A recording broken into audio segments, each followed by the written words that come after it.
বুদ্ধিজীবীদের কারা হত্যা করল? বামপন্থী কলকাতা কেন্দ্রিক বুদ্ধিজীবী, ভারতীয় তাবেদার, নানানভাবে তারা এদেশের ইসলামী আন্দোলনকে, জামাত ইসলামকে তারা দায়ী করে থাকেন। কিন্তু ইতিহাসের এখন বহু তথ্য, বহু সত্য বেরিয়ে এসেছে। এই হত্যাকাণ্ড ছিল ভারতীয় সেনাবাহিনীর, ভারতীয় গোয়েন্দাদের একটি সুপরিকল্পিত ষড়যন্ত্রের অংশ। আজকের এই স্মৃতিবিজড়িত 14ই ডিসেম্বর উপলক্ষে আবারও আমাদেরকে শহীদ বুদ্ধিজীবী দিবস পালন করতে হচ্ছে, যে দিবসে বাংলাদেশের মেধাবী শিক্ষক,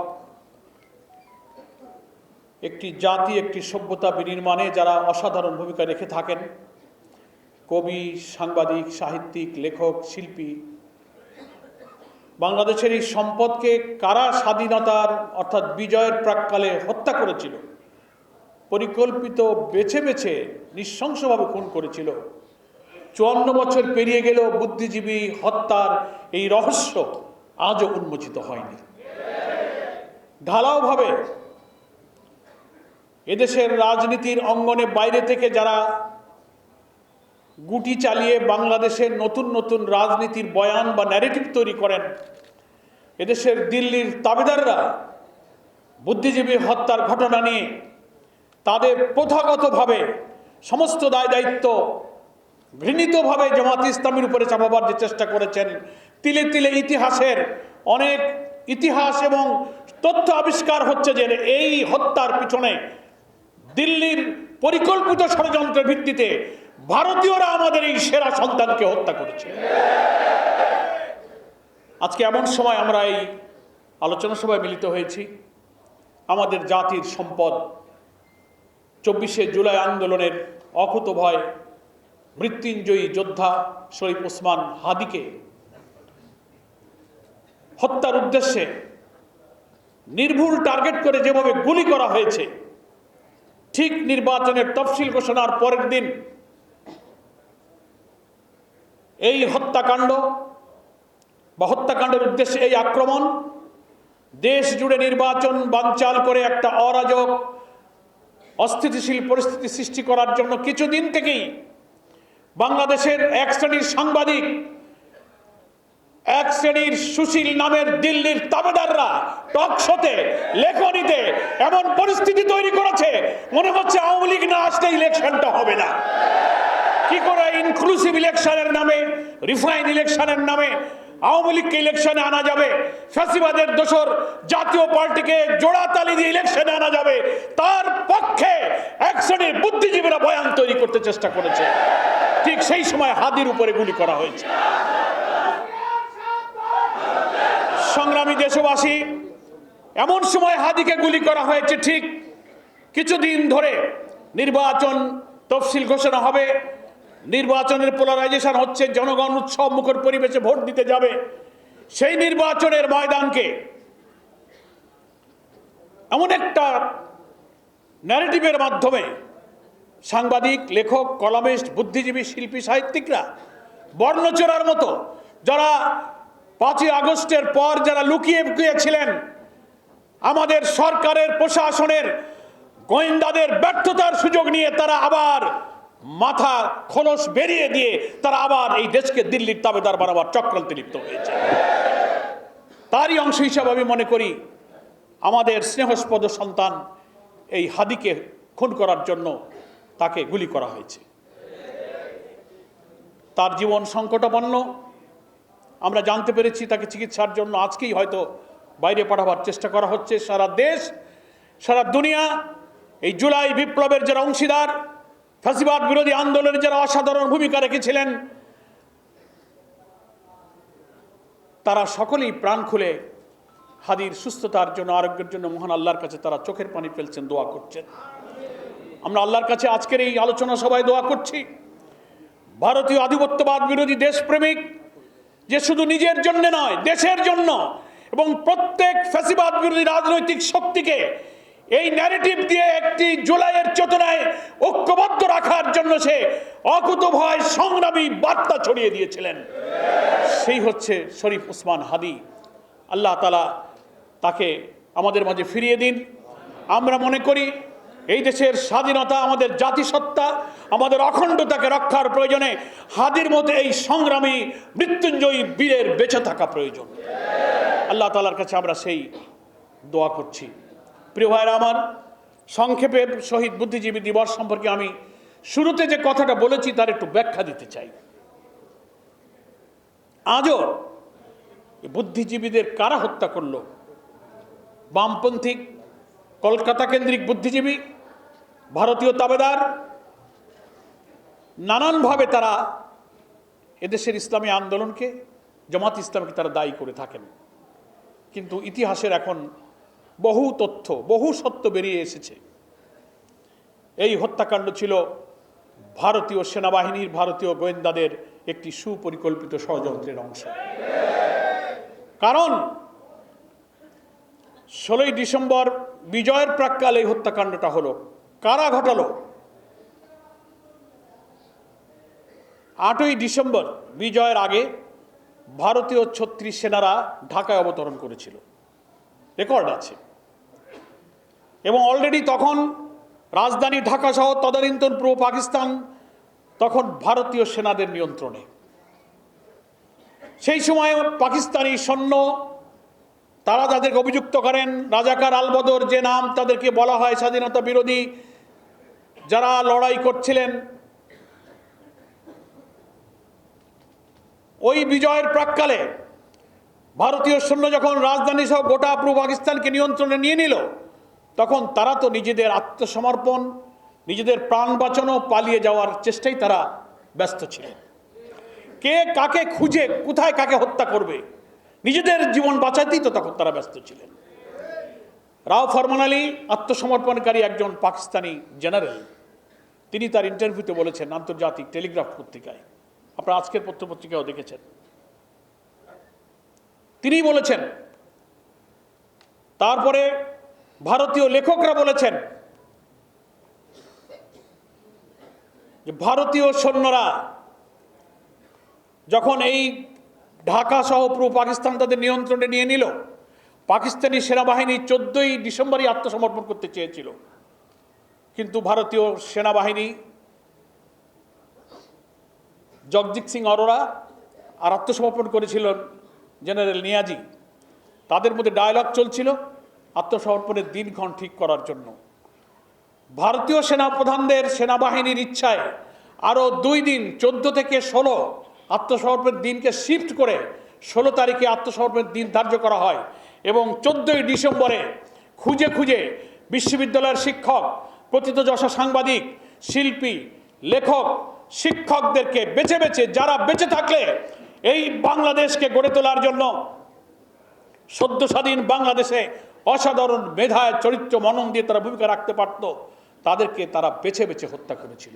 তারা চেয়েছিল দেশটা নামে স্বাধীন হোক, কিন্তু সভ্যতায়, চিন্তায়, মেধায়, মননে তারা স্বাধীন থাকবে না। তারা আমার ভারতীয় দিল্লির আধিপত্যবাদের সেবাদাস হয়ে চিরদিন তারা বেঁচে থাকবে। সেই জন্য এদেশের শ্রেষ্ঠ সন্তানদেরকে তারা হত্যা করেছিল। আমার কথাটা কি আমি বুঝাতে পেরেছি আপনাদের? আমি আরো দৃঢ়তার সাথে চ্যালেঞ্জ করে বলতে চাই, এই সত্যের প্রমাণ পাওয়া যেত। 16ই ডিসেম্বর তো বিজয় হলো, জানুয়ারি মাসের 30 তারিখে, 72 সালের জানুয়ারি মাসের 30 তারিখে একজন বুদ্ধিজীবী শহীদুল্লাহ কায়সার, তার ভাই হচ্ছে জহির রায়হান, সে একজন শিল্পী ছিল, অভিনেতা ছিল, চিত্র নির্মাতা ছিল। তার বড় ভাই শহীদুল্লাহ কায়সারও কিন্তু নিখোঁজ হয়ে গিয়েছিল এবং শহীদ বুদ্ধিজীবীদের তালিকায় তিনিও ছিলেন। তিনি ফোন পেলেন, খবর পেলেন 30শে জানুয়ারি 72 সালে। তিনি ছুটে গেলেন। তার পরিবারের লোকেরাই বলছেন যে সে টেলিফোন পেয়ে ছুটে গেল মিরপুরে, শহীদুল্লাহ কায়সার কোথায় পাওয়া যায়, বুদ্ধিজীবীদের কোনো খবর পাওয়া যায় কিনা। এর আগে শহীদুল্লাহ কায়সার, জহির রায়হান 14ই ডিসেম্বরের বুদ্ধিজীবী কিভাবে হত্যা হলো তার তদন্ত, তার তথ্য উপাত্ত ছবি নিয়ে একটা ডকুমেন্টারি নির্মাণ করার জন্য তারা কাজে নেমেছিলেন। তাদের কাছে তথ্য উপাত্ত তদন্তের অনেক প্রতিবেদন তাদের হাতে ছিল। তিনি ছুটে গেলেন তারপরে জহির রায়হানও কিন্তু নিখোঁজ হয়ে গেলেন, আর জহির রায়হানকে পাওয়া গেল না।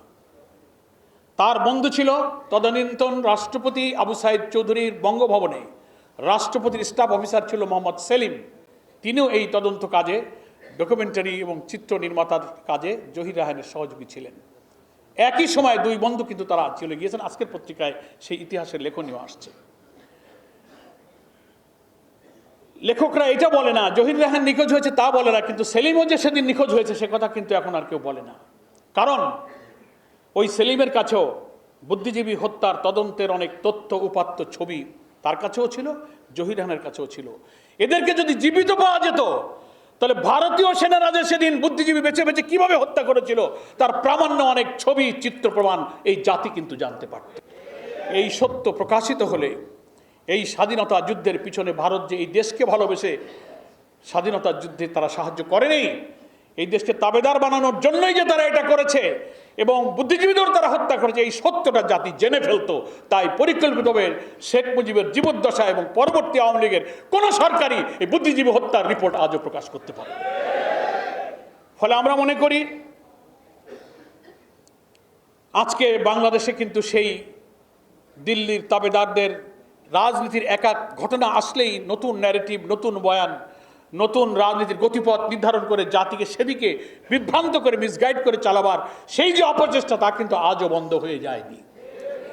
শরীফ ওসমান হাদিরা জুলাই যোদ্ধারাই ছিল এই ভারতীয় আধিপত্যবাদের হাত থেকে আমাদের এই স্বদেশ ভূমির অখণ্ডতা, স্বাধীনতা সর্বত্র রক্ষা করা অতন্দ্র প্রহরী।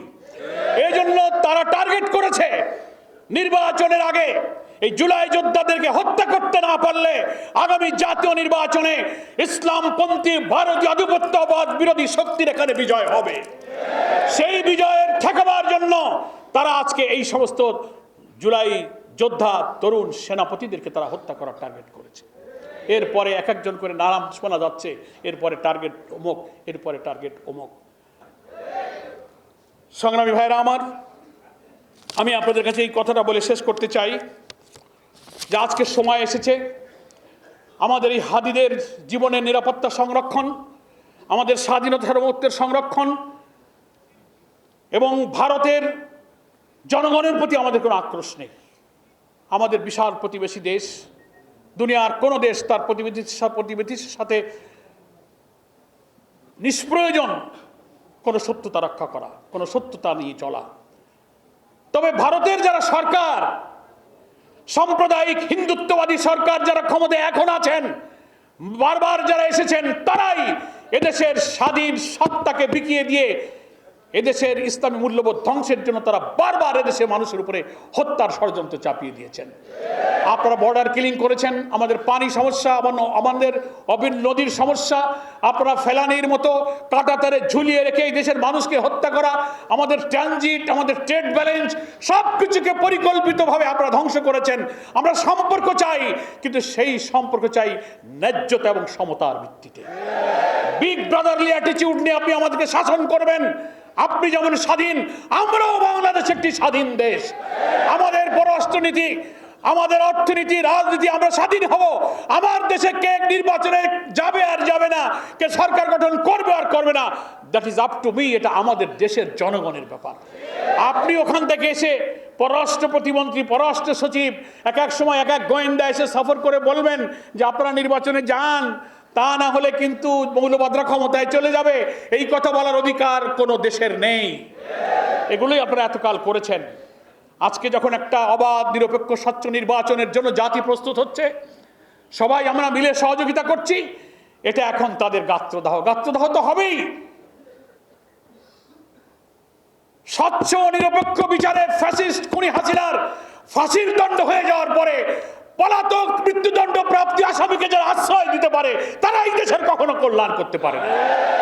আন্তর্জাতিকভাবে ইন্টারপোলের রেড অ্যালার্ট জারি করা হয়েছে, সব আসামিরা আপনার দিল্লি, কলকাতায় ঘুরে বেড়াচ্ছে। আপনি কিসের কল্যাণ চান? আপনি যদি কোনো আন্তর্জাতিক কোনো কনভেনশন, জেনেভা কনভেনশন, আন্তর্জাতিক আইন সবকিছু জাতিসংঘ সনদের প্রতি শ্রদ্ধা থাকে, এই দেশের সহস্রাধিক মানুষকে যারা হত্যা করেছে, 40,000 লোককে যারা ক্ষতবিক্ষত করেছে, সেই চিহ্নিত প্রমাণিত আদালতের সেই অপরাধী ফাঁসির আসামিকে আপনি জাতির সামনে সোপর্দ করেন, আইনে সোপর্দ করে প্রমাণ করেন যে আপনি আন্তর্জাতিক আইন মানেন। ন্যায্যতার ভিত্তিতে আমরা আমাদের সব প্রতিবেশীর সাথে সম্পর্ক রাখব। কিন্তু আপনি যা করছেন, সারা দুনিয়ার কোন আন্তর্জাতিক সংস্থা এবং কোন দেশ, কোন বিবেকবান জাতি এই সম্পর্ককে কখনো ন্যায্য এবং সমতার সম্পর্ক মনে করে না। এ সম্পর্ক হচ্ছে আপনি একটি জাতিকে, একটি স্বাধীন দেশকে পদানত করে গোলামীর জাতি দিয়ে আপনি বসবাস করে আপনি আমাদেরকে শাসন করবেন, আমরা আপনার সেবাদাস হব ইনশাআল্লাহ। সকল পরাশক্তির রক্তচক্ষুকে এড়িয়ে যখন ফ্যাসিস্টকে আমরা পালিয়ে যেতে বাধ্য করেছি, দুনিয়ার কোন শক্তি তাকে রাখতে পারেনি। আগামী দিনের নতুন বাংলাদেশ গড়ার এই স্বপ্ন কেউ ইনশাল্লাহ ব্যক্ত করতে পারবে না। বাংলাদেশের 18 কোটি মানুষ একটি অবাধ, সুষ্ঠু, নিরপেক্ষ নির্বাচনের মধ্য দিয়ে বাংলাদেশ জামাত ইসলামীর সংগ্রামী আমির ডাক্তার শফিকুর রহমান জাতিসত্তা রক্ষায় নতুন দেশ নির্মাণে যে জাতীয় ঐক্যের ডাক দিয়েছেন, সেই ডাকে জাতি আজ ঐক্যবদ্ধ হয়েছে। গ্রামে গ্রামে নতুন বাংলাদেশ গড়ার জন্য জোয়ার তৈরি হয়েছে। সেই জোয়ারে সামিল হওয়ার জন্য আমি বাংলাদেশের মানুষের প্রতি আহ্বান জানাই। আমাদের প্রিয় সন্তান তুল্য শরীফ ওসমান হাদির খুনিদেরকে অবিলম্বে খুঁজে বের করে আইনের আওতায় আনতে হবে, তার সুচিকিৎসা করতে হবে। আর যেন একটি প্রাণ না যায়, আর যেন কোন জুলাই যোদ্ধা, দেশপ্রেমিক, আধিপত্যবাদ বিরোধী সৈনিকের উপরে আক্রমণ না হয়, এ ব্যাপারে আমাদের সরকারকে কঠোর নজরদারি করতে হবে। তা না হলে এই জাতি, যে শেখ হাসিনাকে মনে করেছিল মানুষ একে কেউ সরাতে পারবে না, লৌহ মানবী, কোন লৌহ মানবীতে কাজ হয় নাই, দুপুরের খাবার রেখেই পালাইতে হয়েছে। তো আপনার সেই তুলনায় কিচ্ছু না। এই জাতির যদি অস্তিত্ব না থাকে, এই জাতি কারো অস্তিত্ব বরদাস্ত করবে না।